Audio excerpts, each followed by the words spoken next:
Han pasado meses, y aún así, el silencio no se siente viejo, se siente más pesado. Porque cuando el padre Carlos Cancelado desaparece y lo único que crece con el tiempo son las dudas, no estamos frente a una historia común, estamos frente a una herida abierta. Hoy vamos a reconstruir lo más importante de su caso, conectar señales que muchos pasaron por alto y entender por qué, lejos de cerrarse, esta historia vuelve a encender alarmas dentro y fuera de la iglesia. Pero antes, te pido algo rápido. Si valoras este contenido hecho con respeto, con seriedad y sin sensacionalismo, déjanos tu like, suscríbete al canal y activa la campanita de notificaciones, porque eso ayuda muchísimo a que estos mensajes no se pierdan en el algoritmo. Y escribe en los comentarios desde qué ciudad y qué país estás mirando. Te leo, porque tu voz también cuenta. Y ahora sí, quédate hasta el final. No es una frase vacía. La última revelación sobre el padre Carlos Cancelado no solo cambia la forma de ver este caso, te va a dejar impactado, porque a veces lo más duro no es lo que se sabe, sino lo que nadie se atreve a decir. Desde el primer momento, la desaparición del padre Carlos Cancelado rompió cualquier lógica conocida dentro de la vida eclesial. Porque no estamos hablando de un sacerdote retirado por edad, ni de un traslado discreto, ni de una salida anunciada con tiempo y explicación. Estamos hablando de alguien que simplemente dejó de estar. Alguien que un día celebraba misa, acompañaba enfermos, escuchaba confesiones y caminaba con su comunidad. Y al siguiente ya no respondía llamadas, no enviaba mensajes y no daba señales de vida. Una ausencia que no tenía forma, ni causa visible, ni explicación razonable, y que por eso mismo empezó a incomodar desde el inicio. Porque en la iglesia, cuando un sacerdote se ausenta, siempre hay un motivo claro, una comunicación oficial, una nota pastoral, algo que permita entender el cambio. Pero aquí no hubo nada de eso, solo silencio. Un silencio que no tranquilizaba, sino que pesaba, que se volvía más denso con el paso de los días, porque nadie desaparece así sin que algo esté profundamente mal. Porque no es normal que un sacerdote comprometido rompa todo vínculo de un día para otro. Porque no es humano desaparecer sin dejar rastro cuando se tiene una comunidad que espera, que pregunta y que confía. Y esa falta de coherencia fue la primera señal de alarma. Al principio muchos pensaron que se trataba de una ausencia temporal, de un problema personal, de una situación de salud, incluso de una medida preventiva. Pero el tiempo empezó a desmontar esas hipótesis una por una. Los días se convirtieron en semanas, las semanas en meses, y la explicación nunca llegó. Lo único que llegó fue la inquietud, porque cuanto más pasaba el tiempo, más evidente se volvía que no se trataba de una decisión voluntaria, ni de un simple descuido administrativo. Algo había ocurrido, y nadie parecía dispuesto o capaz de decirlo con claridad. Dentro de la diócesis comenzaron a surgir preguntas incómodas. Fuera de ella comenzaron las sospechas, y entre los fieles creció una sensación difícil de describir. Una mezcla de preocupación, miedo y desconcierto, porque cuando un pastor desaparece sin explicación, no solo se pierde una persona, se rompe una confianza, se hiere una comunidad y se abre una pregunta que no deja dormir. ¿Dónde está? ¿Qué pasó? ¿Y por qué nadie responde? Y esa pregunta, desde el inicio, fue la que hizo evidente que esta ausencia no encajaba con nada conocido y que su historia apenas estaba comenzando. Al principio, el silencio fue interpretado como prudencia, como una espera responsable mientras se intentaba comprender lo ocurrido con el padre Carlos Cancelado. Pero muy pronto dejó de parecer una pausa razonable y comenzó a sentirse como una ausencia que pesaba demasiado, porque no era un silencio acompañado de gestiones visibles ni de mensajes tranquilizadores. Era un silencio espeso, sin rostro y sin respuestas. Mientras la comunidad preguntaba y las miradas se cruzaban sin saber qué decir, dentro de la diócesis se activaron movimientos discretos, llamadas que no obtenían respuesta, consultas internas, intentos por reconstruir sus últimos días, sus últimos compromisos pastorales, las últimas personas que lo vieron, los últimos lugares donde estuvo. Pero cada paso que se daba no abría una puerta, sino que añadía una nueva incógnita, porque nadie podía afirmar con certeza dónde estaba ni en qué circunstancias había desaparecido. Y esa falta de información empezó a generar una inquietud profunda, no solo entre los fieles, sino también entre otros sacerdotes que comenzaron a preguntarse en voz baja si algo así podía pasarle a cualquiera. El tiempo avanzaba, y la ausencia ya no era solo física, era institucional, comunicacional y emocional, porque cuando una situación se prolonga sin explicación, el silencio deja de proteger y comienza a herir. Comenzaron a circular rumores, versiones incompletas, hipótesis que nadie confirmaba, pero que tampoco se desmentían. Y ese vacío informativo fue llenado por el miedo, porque cuando no hay una narrativa clara, la imaginación ocupa su lugar, y lo que se imaginaba no era tranquilizador. Algunos hablaban de presiones externas, otros de amenazas, otros simplemente decían que algo grave había ocurrido y que no se estaba diciendo todo. Mientras tanto, la comunidad seguía esperando una palabra oficial que pusiera orden en el desconcierto, pero esa palabra no llegaba, y cuanto más tardaba, más evidente se volvía que el silencio no era una simple estrategia temporal, sino el reflejo de una situación que superaba a quienes debían explicarla. Porque si hubiera existido una respuesta sencilla, ya se habría dado, y si no se daba, era porque la verdad era compleja, delicada o peligrosa. Y esa percepción comenzó a instalarse con fuerza, transformando la espera en angustia y la duda en alarma, porque cuando una institución acostumbrada a comunicar guarda silencio durante demasiado tiempo, no es porque no tenga nada que decir, es porque decirlo implica consecuencias. Y ahí, en ese punto exacto, el silencio dejó de ser neutral y se convirtió en una señal inquietante que anunciaba que lo peor todavía no había salido a la luz. Durante meses, el caso parecía atrapado en una zona gris, sin avances visibles y sin una narrativa clara que permitiera entender qué estaba ocurriendo realmente, hasta que un hecho silencioso pero decisivo alteró por completo el rumbo de esta historia: la confirmación de un documento procedente directamente de Roma, un comunicado que no fue presentado como un anuncio espectacular ni acompañado de declaraciones públicas contundentes, pero que tuvo un efecto inmediato dentro de la Iglesia, porque cuando la Santa Sede interviene, incluso de forma discreta, es señal de que la situación ha superado el nivel local y ya no puede manejarse como una simple ausencia administrativa. Ese documento no ofrecía respuestas cerradas ni revelaba detalles explícitos, pero sí dejaba claro algo fundamental. El caso del padre Carlos Cancelado había sido elevado a una instancia superior, y eso encendió alarmas entre sacerdotes, fieles y líderes pastorales, porque Roma no suele involucrarse en conflictos menores ni en desapariciones que tengan explicaciones simples.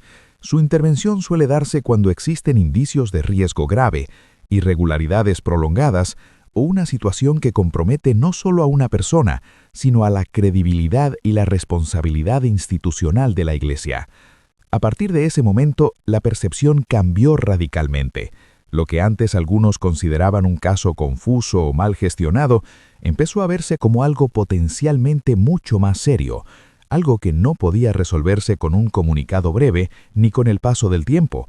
Comenzaron entonces las preguntas más incómodas.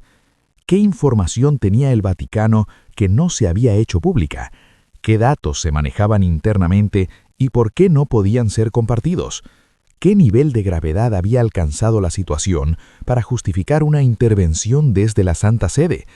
Estas preguntas no surgieron de la nada, surgieron porque el documento no cerraba el caso, lo abría, lo colocaba en una dimensión distinta, una dimensión donde el silencio ya no parecía una elección, sino una necesidad, y eso inquietó profundamente, porque si había información que no podía divulgarse, era porque hacerlo podía poner en riesgo a personas o revelar una verdad difícil de asumir. Dentro de la diócesis, el impacto fue inmediato. Se revisaron expedientes, se reactivaron contactos y se extremó la prudencia en las declaraciones, mientras entre los fieles crecía la sensación de que el tiempo no había traído calma, sino confirmación de que algo grave seguía sin resolverse. Ese documento no explicó qué pasó, pero dejó claro que lo ocurrido no era irrelevante ni estaba olvidado, y desde ese momento, la historia dejó de ser solo una desaparición inexplicable, para convertirse en un caso que exigía atención, responsabilidad y una respuesta que, tarde o temprano, tendría que llegar. Cuando finalmente se hizo pública la decisión canónica sobre la situación del padre Carlos Cancelado, muchos interpretaron el anuncio de manera inmediata como una sanción, como un castigo silencioso o incluso como una confirmación de culpa. Pero esa lectura rápida no solo era incompleta, sino profundamente equivocada, porque dentro del derecho canónico, una medida administrativa no siempre implica condena moral, ni falta comprobada.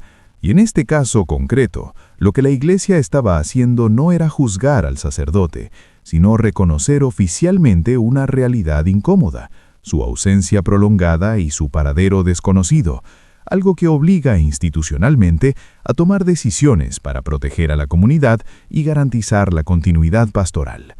El comunicado hablaba de imposibilidad de ejercicio del ministerio, una expresión técnica que para muchos pasó desapercibida, pero que es clave para entender el fondo del asunto, porque no se trataba de una expulsión ni de una suspensión por escándalo, sino de una medida preventiva ante la imposibilidad material de que el sacerdote cumpliera sus funciones.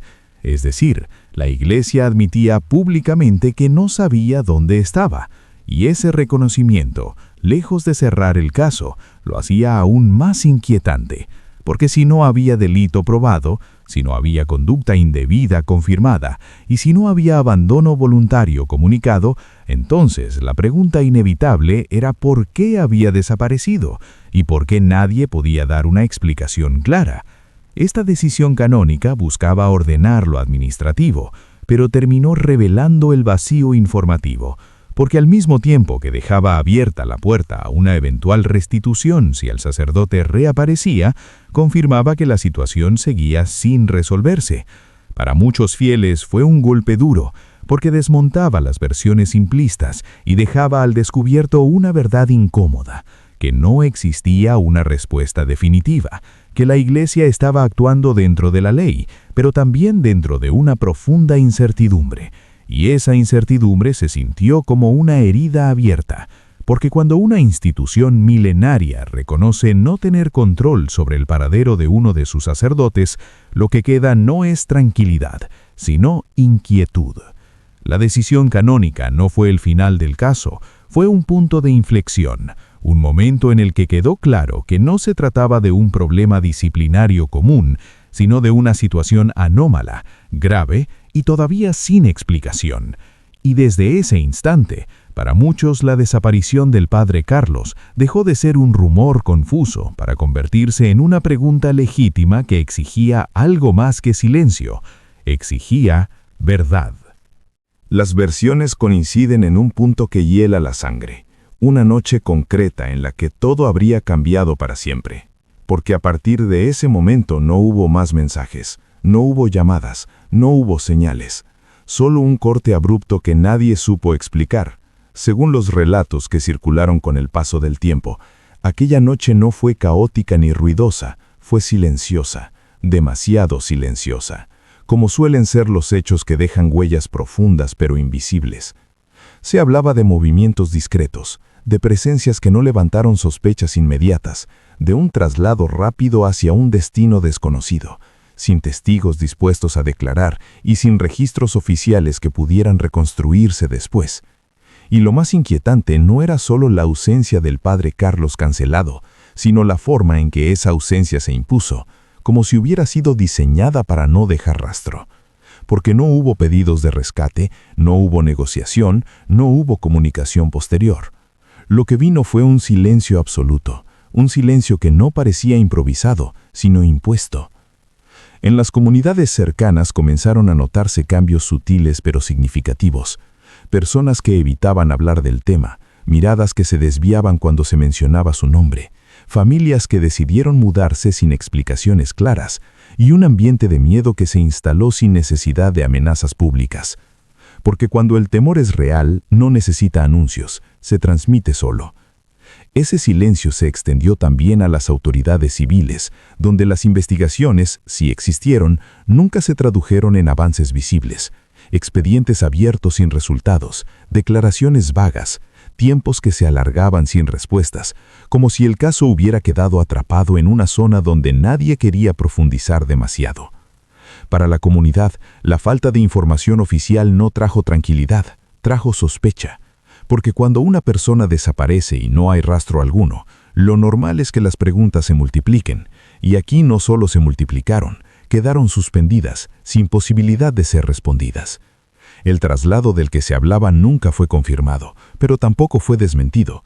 Quedó flotando como una posibilidad inquietante que explicaba demasiado bien el silencio posterior. Y así, con el paso de los días y luego de los meses, aquella noche se convirtió en un punto de quiebre. El momento exacto en que la historia dejó de ser una ausencia inexplicable para transformarse en algo mucho más grave. Una desaparición envuelta en miedo, desplazamiento y un silencio tan profundo que parecía haber sido impuesto no para proteger, sino para borrar. Con el paso del tiempo, la pregunta dejó de ser solo ¿qué ocurrió? Y pasó a ser algo todavía más incómodo. ¿Por qué nadie parecía estar investigando de verdad la desaparición del padre Carlos Cancelado?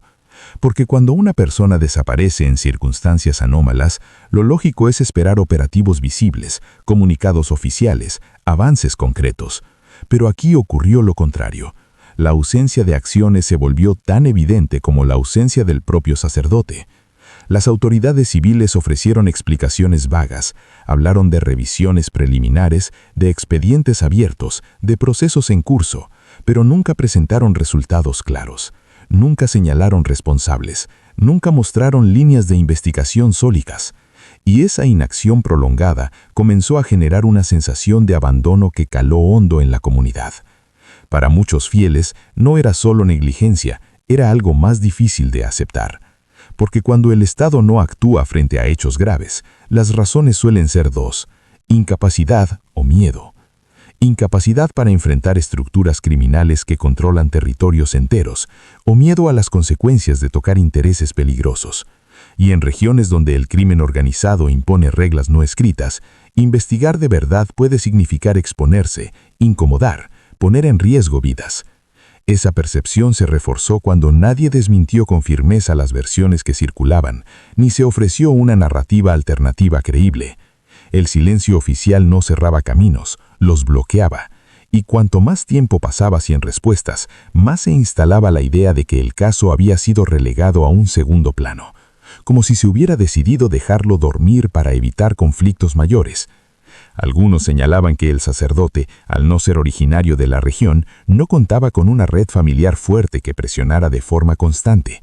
Otros hablaban de expedientes que se archivan sin explicación, de denuncias que se diluyen en la burocracia, de investigaciones que avanzan solo en el papel, pero no en la realidad. Mientras tanto, la comunidad seguía esperando un gesto mínimo que demostrara que la vida del sacerdote importaba, que su desaparición merecía verdad, que su historia no sería borrada por conveniencia.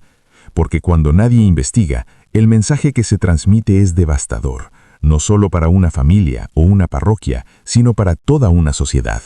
Se normaliza la impunidad, se acepta el miedo y se aprende a callar. Y ese aprendizaje colectivo es quizás una de las consecuencias más graves de este caso.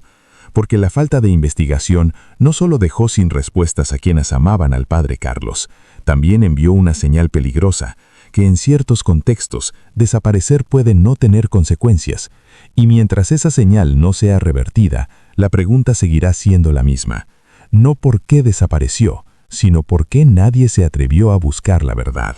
Cuando todo parecía condenado a quedar atrapado en el desgaste, ocurrió un cambio que reavivó expectativas contenidas durante demasiado tiempo. La llegada de un nuevo obispo a la diócesis. Un relevo que no fue percibido como un simple movimiento administrativo, sino como una oportunidad real para revisar lo que había quedado pendiente. Porque cuando una autoridad pastoral asume el gobierno de una diócesis herida por casos no resueltos, Su primera decisión no es solo pastoral, es moral. Y en ese contexto el nombre del padre Carlos Cancelado volvió a aparecer con fuerza. No como un asunto cerrado, sino como una deuda abierta. Desde los primeros encuentros internos, comenzaron a circular señales de que algo estaba cambiando. Revisión de expedientes olvidados, solicitudes de informes que llevaban tiempos en actualizarse, conversaciones discretas con equipos pastorales y una actitud distinta frente al silencio heredado. Para muchos sacerdotes y fieles, esto fue interpretado como un gesto claro. El caso ya no era incómodo, era prioritario. Y esa sola percepción empezó a romper la resignación instalada. Porque cuando una autoridad muestra interés real, el miedo retrocede un poco y la esperanza encuentra espacio para respirar. No hubo declaraciones públicas espectaculares ni promesas ruidosas, pero sí movimientos concretos que indicaban que el tema estaba nuevamente sobre la mesa. Y en contextos marcados por la violencia, la discreción no siempre es cobardía. A veces es la única forma de avanzar sin poner en riesgo a otros. Al mismo tiempo, comenzaron a llegar señales desde Roma, solicitudes de reportes más detallados sobre la situación pastoral y de seguridad en la región, lo que reforzaba la idea de que el caso no había sido olvidado, sino contenido a la espera del momento adecuado. Esta combinación de factores, nuevo liderazgo local e interés sostenido desde instancias superiores, generó un cambio de clima perceptible. La comunidad empezó a sentir que su dolor ya no era invisible, que su espera no había sido inútil, que la historia del padre desaparecido todavía importaba. Por primera vez en mucho tiempo, la pregunta dejó de ser si alguien haría algo y pasó a ser cuándo y cómo, porque el simple hecho de que se retomaran conversaciones, se revisaran decisiones pasadas y se reconociera que había asuntos pendientes, devolvió dignidad a la búsqueda. Nadie hablaba todavía de respuestas definitivas, pero sí de un compromiso renovado. Y en casos como este, donde el silencio fue durante tanto tiempo la norma, ese compromiso ya representaba un quiebre importante. Una señal de que la historia no estaba cerrada y de que la esperanza, aunque frágil, había encontrado una nueva razón para mantenerse viva. Conforme el caso del padre Carlos Cancelado empezó a mirarse con más atención, se volvió imposible sostener la idea de que se trataba de una excepción, porque al contrastar su desaparición con otros testimonios que circulaban dentro de la iglesia, apareció un patrón inquietante que muchos conocían pero pocos se atrevían a nombrar. Sacerdotes amenazados, presionados, obligados a bajar el perfil o a abandonar comunidades enteras por negarse a colaborar con estructuras violentas. Historias que rara vez llegan a los titulares, pero que se repiten en regiones donde la autoridad del Estado es frágil y la del crimen organizado es dominante. En esos contextos, el sacerdote deja de ser solo un líder espiritual y se convierte en un obstáculo, alguien que acompaña a víctimas, que escucha denuncias, que no guarda silencio frente al dolor y que por eso resulta incómodo. Varios miembros del clero comenzaron a reconocer en privado que habían vivido situaciones similares. Llamadas anónimas, advertencias veladas, seguimientos sospechosos, consejos para no meterse en ciertos temas y decisiones forzadas de traslado presentadas oficialmente como cambios pastorales normales, pero motivadas en realidad por razones de seguridad. Todo esto configuraba una realidad que no podía seguir siendo ignorada, porque cuando diferentes historias coinciden en la forma, aunque cambien los nombres y los lugares, ya no estamos frente a coincidencias, sino frente a un sistema de presión silenciosa que busca controlar también el ámbito espiritual. En ese escenario, la desaparición del padre Carlos dejó de verse como un hecho aislado y comenzó a entenderse como la expresión más extrema de una amenaza latente. Una advertencia no escrita de lo que puede ocurrir cuando un sacerdote decide no negociar con el miedo, no legitimar la violencia y no traicionar su conciencia. Para muchas comunidades, esto fue un golpe duro, porque significaba aceptar que sus pastores no solo enfrentan desafíos pastorales, sino riesgos reales para su vida, y que muchas veces esos riesgos se enfrentan en soledad, sin protección suficiente y con escaso respaldo público. Esta toma de conciencia generó una mezcla de indignación y responsabilidad. Indignación por la normalización de la violencia y responsabilidad por el silencio colectivo que la permite, porque mientras estos casos sigan tratándose como incidentes aislados, la estructura que los produce seguirá intacta. Reconocer que no es un caso aislado no resuelve el misterio, pero cambia la pregunta. Ya no se trata solo de qué pasó con un sacerdote, sino de qué está pasando con una iglesia que ejerce su misión en medio del miedo. Y esa pregunta, una vez formulada, ya no puede ser ignorada. A medida que el caso del padre Carlos Cancelado se comenzó a comprender dentro de un contexto más amplio, emergió una verdad difícil de aceptar. La fe, cuando se vive con coherencia, deja de ser cómoda y empieza a incomodar, porque no se limita a rituales ni a discursos tranquilos, sino que se encarna en decisiones concretas que desafían estructuras de poder, intereses violentos y silencios convenientes. En regiones marcadas por el miedo, un sacerdote que acompaña a los débiles, que escucha a las víctimas, que se niega a bendecir la injusticia o a legitimar la violencia, se convierte inevitablemente en una figura incómoda, no porque provoque, sino porque su sola presencia cuestiona, y ese cuestionamiento no siempre se tolera. La historia del padre Carlos Cancelado puso en evidencia que el evangelio vivido con autenticidad no es neutral, no pasa desapercibido y no siempre es protegido. Al contrario, muchas veces expone a quien lo vive a presiones constantes, amenazas veladas y riesgos reales. Lo inquietante es que esta incomodidad no proviene solo del exterior, también genera tensiones internas, porque obliga a la Iglesia a mirarse a sí misma y a preguntarse hasta qué punto está dispuesta a asumir el costo de la coherencia, si está preparada para proteger a quienes encarnan el mensaje que predica, o si por prudencia o miedo termina aceptando silencios que duelen. Para muchos fieles, este caso fue un despertar, una toma de conciencia de que la fe no es un refugio seguro frente a la violencia, sino a veces un camino que atraviesa el conflicto, la exposición y la vulnerabilidad.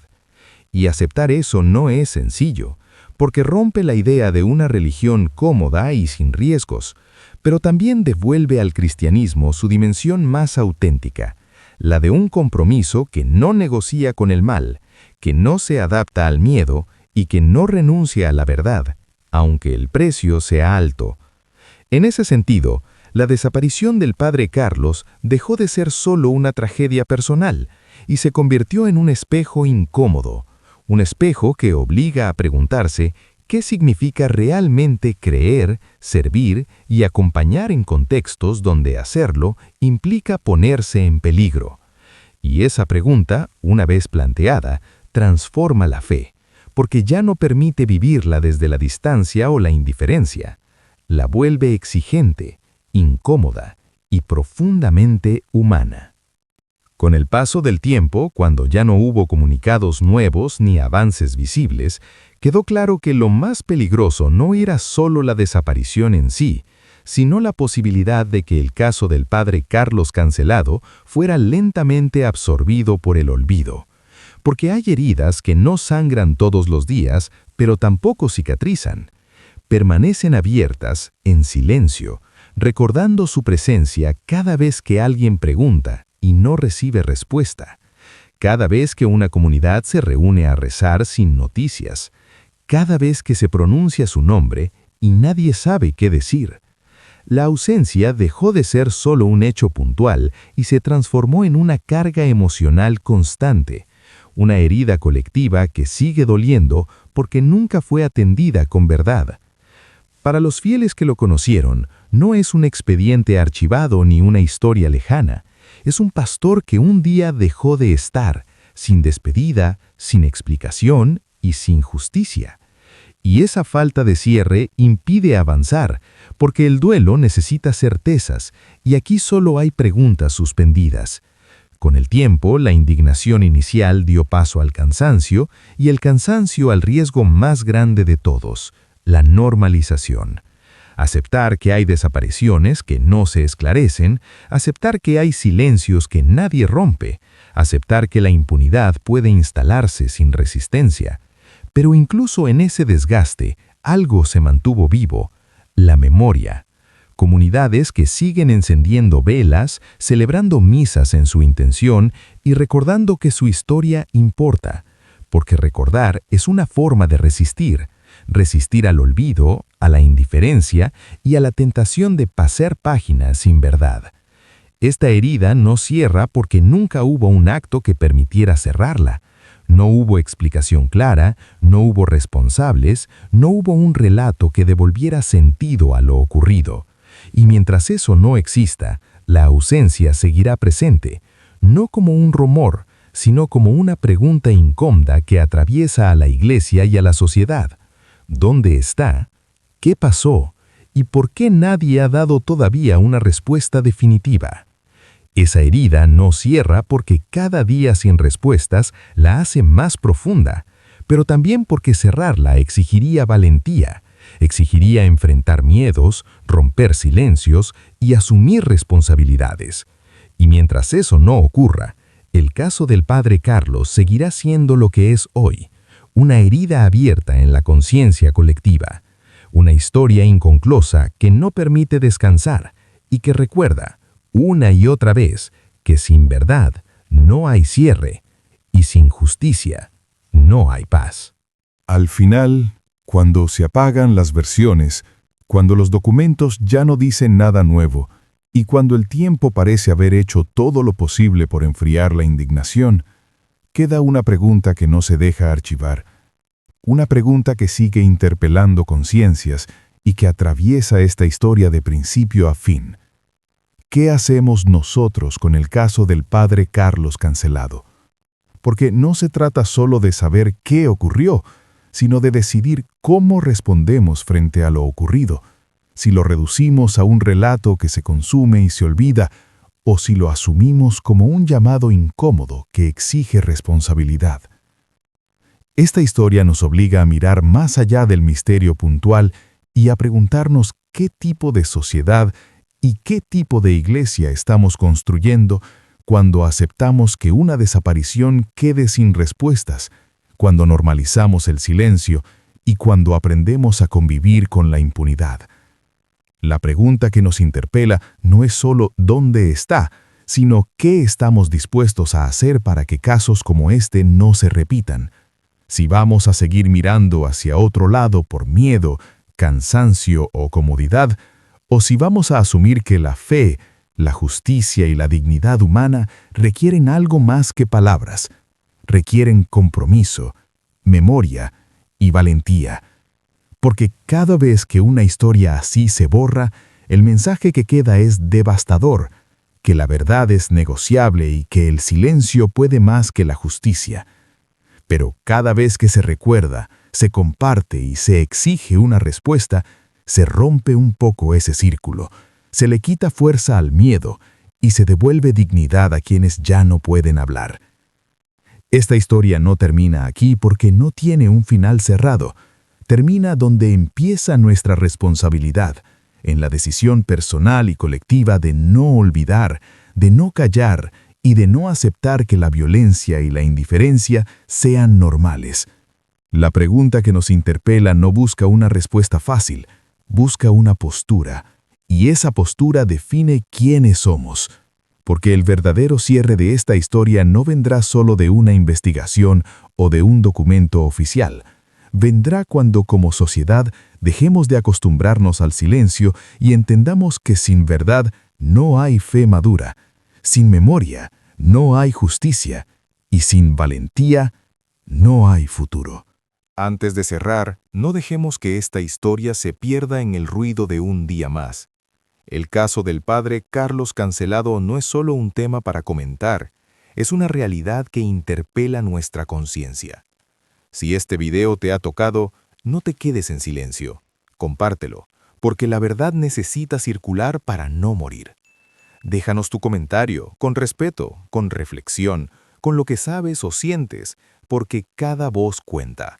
Suscríbete al canal y activa la campanita, así ayudas a que sigamos informando con seriedad, sin sensacionalismo y sin miedo a abordar lo que incomoda.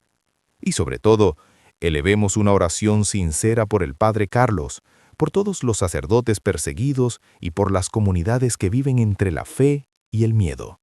Que no nos acostumbremos al silencio, que no normalicemos la injusticia y que no olvidemos que cada historia compartida es una forma de resistencia.